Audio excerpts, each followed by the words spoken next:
Tottenham Hotspur. It's happened again. I don't even know where to start this, honestly, man. I said this when I was speaking in my video about Eze and Savinho a few weeks ago that this deal needs to be wrapped up ASAP because when you have a club like Arsenal lurking, especially when you know the links to the club that he has, obviously grew up an Arsenal fan, was released as a child. Obviously, we've all seen a video about how much he cried when he left Arsenal.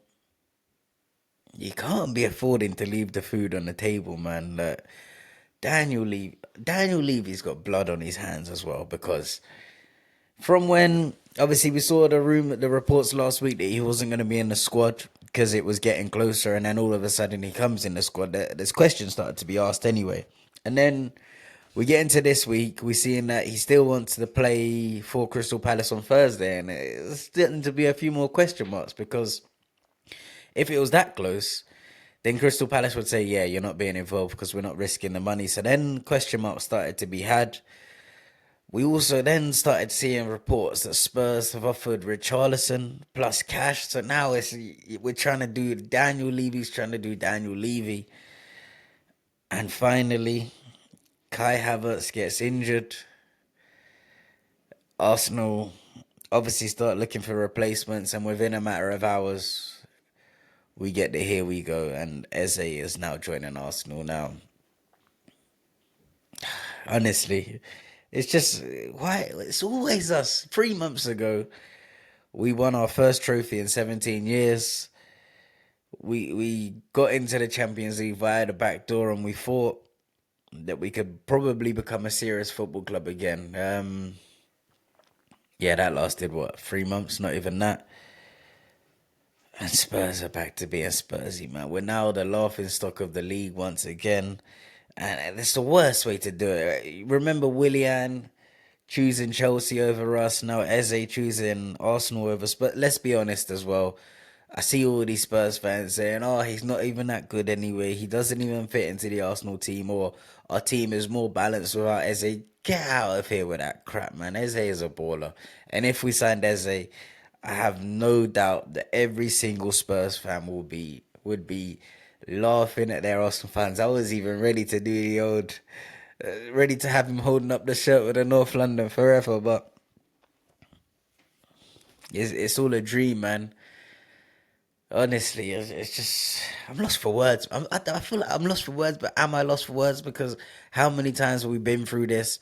And let's be honest as well with this.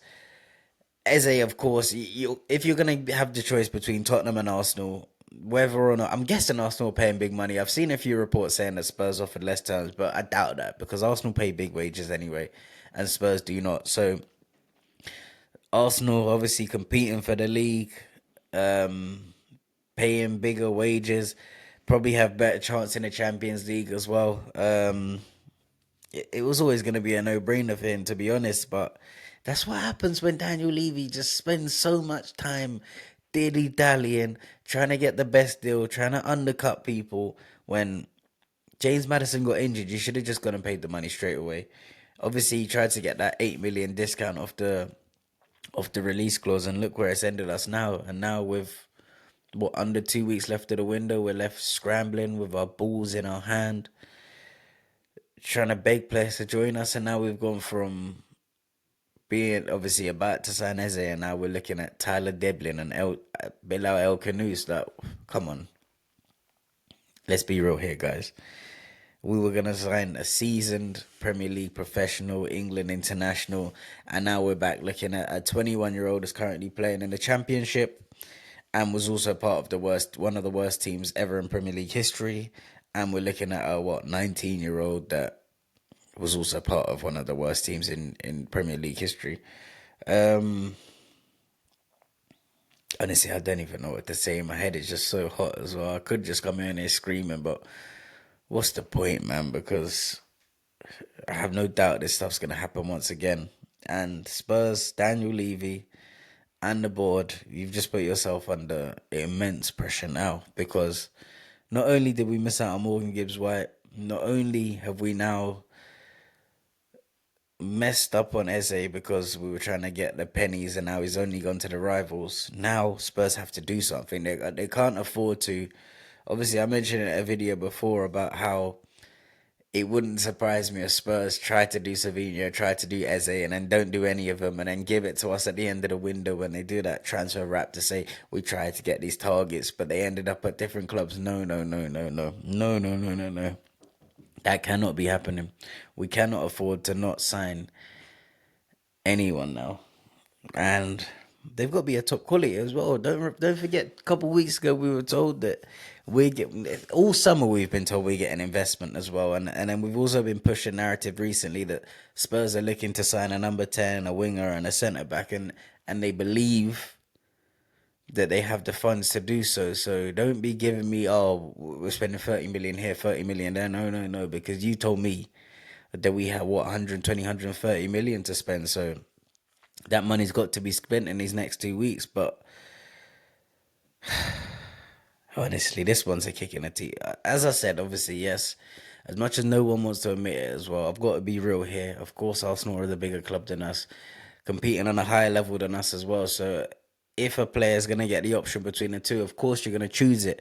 But the opportunity we had there before, when they were giving out the whole malarkey that they're not looking to sign anyone, is when Spurs should have got it done. So this is, we've only got ourselves to blame for this. However, one thing I will add, I've been getting a lot of passer. You Arsenal fans have been going crazy now in these last, 8